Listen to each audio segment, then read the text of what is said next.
I am a military woman. I came back unexpectedly from a tour in Iraq after an injury I sustained during combat. I wanted to surprise my husband. Instead, I was the one surprised. I opened the door only to find out that another woman was living in my matrimonial home. Comfortable, like I was the visitor. My husband looked at me the way people look at a ghost. I did not lose my husband in Iraq. I lost him in my own living room. That's the part no one prepares you for. You train for gunfire. You train for roadside bombs. You train for the sound of metal tearing through metal. You do not train for another woman's shoes by your front door. I wasn't supposed to be home. My return was quiet. No ceremony. No flag folded in perfect triangles. Just paperwork. A fracture in my shoulder from an explosion that happened faster than memory. And a flight back earlier than scheduled. He didn't know. I wanted to surprise him. I remember standing outside the house for a second longer than necessary. The paint was still the same pale gray we chose. Together. The porch light flickered the way it always had. He saw me first. His face didn't change immediately. That was the interesting part. There was a delay. A flicker, like his brain was buffering reality. Then he stood up so fast his chair scraped hard against the tile. Baby. I hate that word. She turned, and in that one slow second, I saw it all. Confusion, then calculation. She didn't look embarrassed. She looked threatened. I didn't scream. I didn't drop my bag. I didn't ask a single question. I just nodded once, like I had walked into a meeting that started without me. You've redecorated. Silence stretched across the room. He started explaining before I asked. That's what liars do. They rush to fill empty space. It's not what you think. Of course not. I looked around carefully. New curtains. Different throw pillows. A framed photo missing from the wall. My deployment photo. Replaced with abstract art. She stepped forward slightly. Protective. Territorial. Interesting. How long? I asked. He swallowed. It's complicated. No, it wasn't. I didn't cry. That disappointed him. Men like him, they expect emotion. It reassures them. It makes them feel powerful. I set my bag down gently by the couch. I'm home early, I said. Medical discharge. Should have called. His eyes widened just a little more at that word. Discharge. That meant I wasn't leaving again. She glanced between us. Maybe I should go, she said softly. I looked at her fully for the first time. Perfect hair, careful makeup, confident posture. She thought she had upgraded. No, I said calmly. You should stay. Both of them froze. Because I wasn't reacting correctly. And that's when I understood something important. They had rehearsed a version of this moment, but only in theory. In their version, I cried. I yelled. I made it easy. How long? I repeated. 6 months. 6 months. Half of my final tour. I nodded slowly. In Iraq, timing is survival. You observe first. React later. I looked at him the way I would assess a damaged vehicle after an explosion. Structural integrity compromised. Foundation weak. Ego intact. All right, I said. You have until the end of the week. His eyebrows lifted. Until the end of the week for what?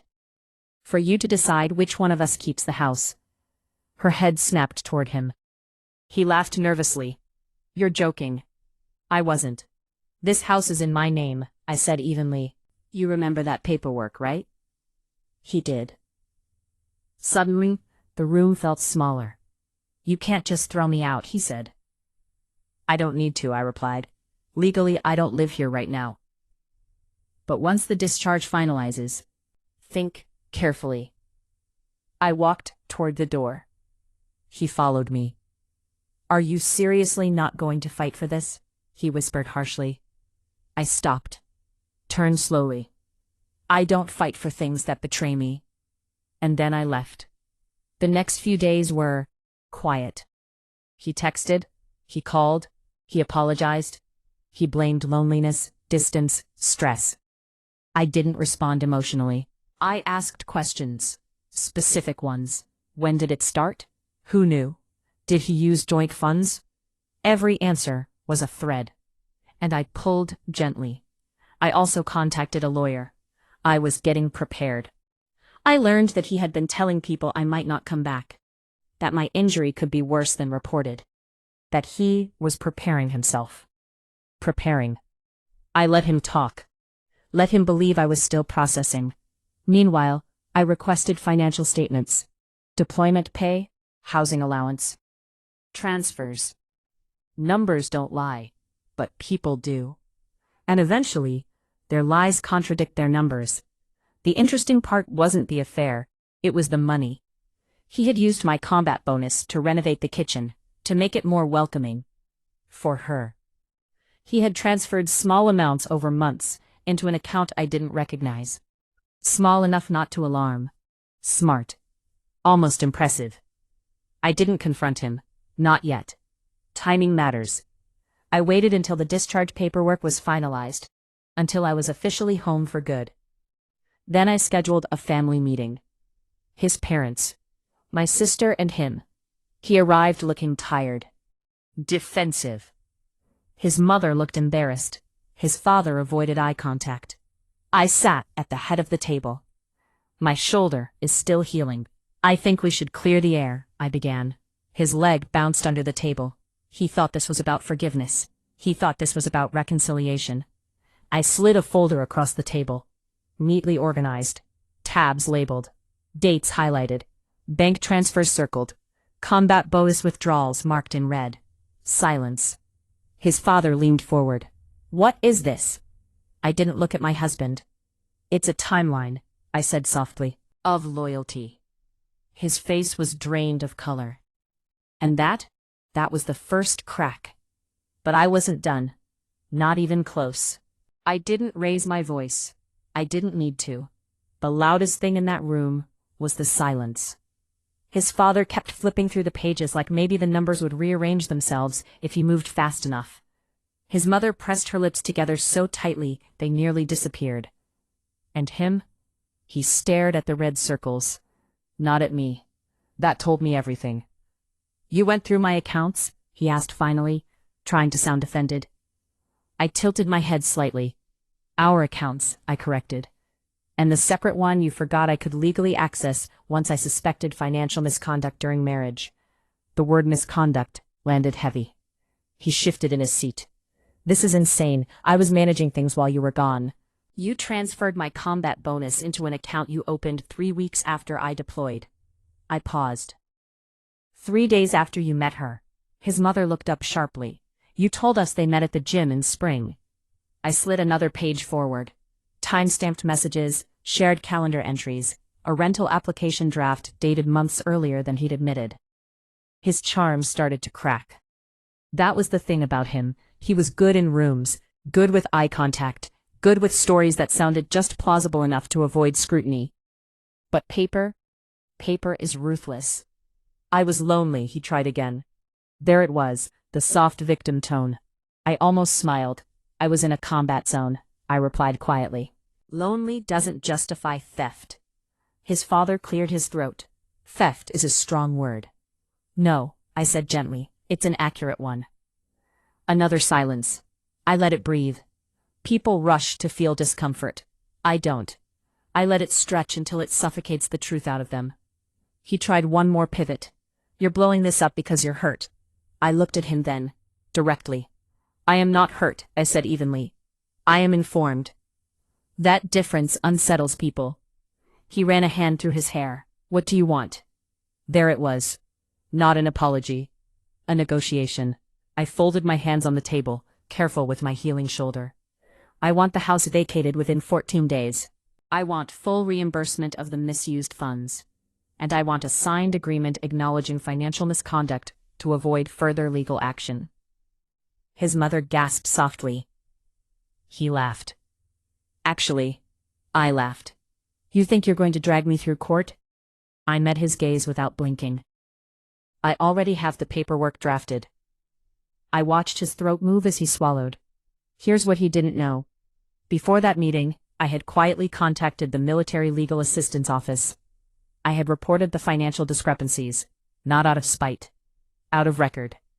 Once documented, it becomes something official, something traceable, something that follows. Reputation was oxygen. A public legal dispute involving misappropriation of a deployed spouse's funds? That's suffocation. You wouldn't, he said quietly now. I leaned back slightly. You assumed I wouldn't come home early, I replied. You've miscalculated before. His father put the papers down slowly. Son, is this true? He didn't answer. Because it was. And for the first time since I walked into that lavender-scented kitchen, he looked small. Not angry, not defensive. Small. I stood carefully. My lawyer will send the documents tomorrow. Sign them, and this ends quietly. If you don't, I let the sentence trail off. I didn't need to finish it. They all understood. I left the house without another word. The next 2 weeks were strategic silence. He called less, texted less. I heard through mutual friends that she was nervous, that she hadn't known about the money, that she thought he was separated. Interesting how the truth rearranges alliances. On day 10, he asked to meet. Public place, neutral ground. We sat across from each other, at a small cafe we used to visit before deployments. The irony was almost poetic. You've destroyed everything, he said quietly. I sipped my coffee. No, I replied. You did. I documented it. His jaw tightened. You don't have to do this. I studied him for a long second. I know.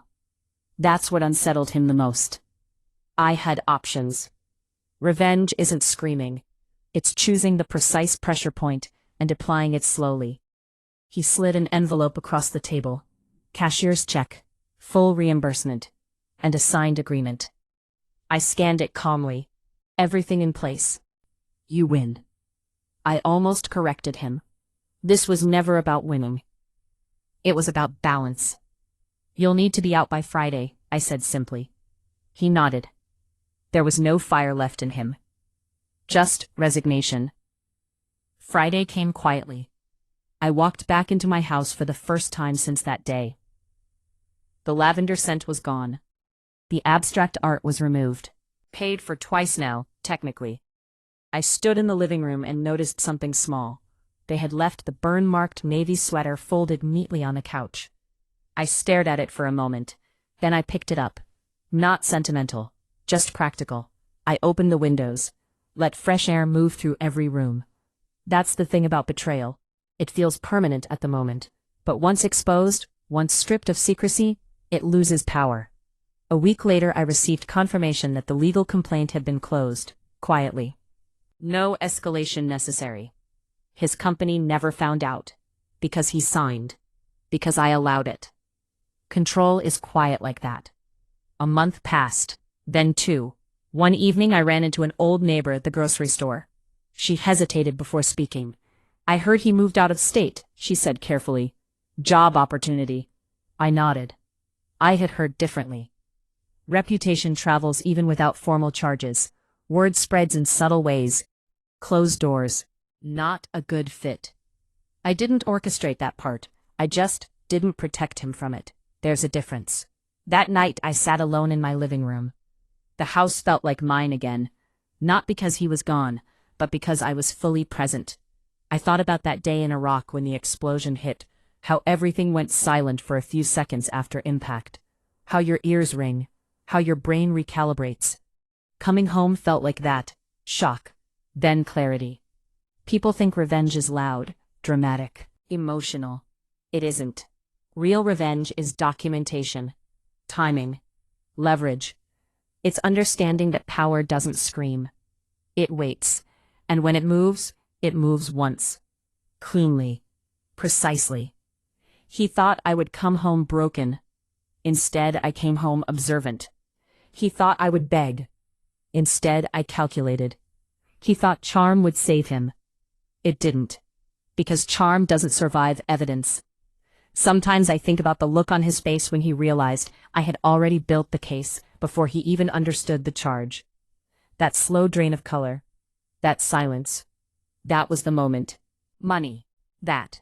The moment he understood he had been outmaneuvered long before he saw the board. I don't hate him. Hate is messy. I prefer closure. And in the end, I didn't destroy him. I simply stepped aside and let the truth do what it always does. It exposed him. Quietly, completely.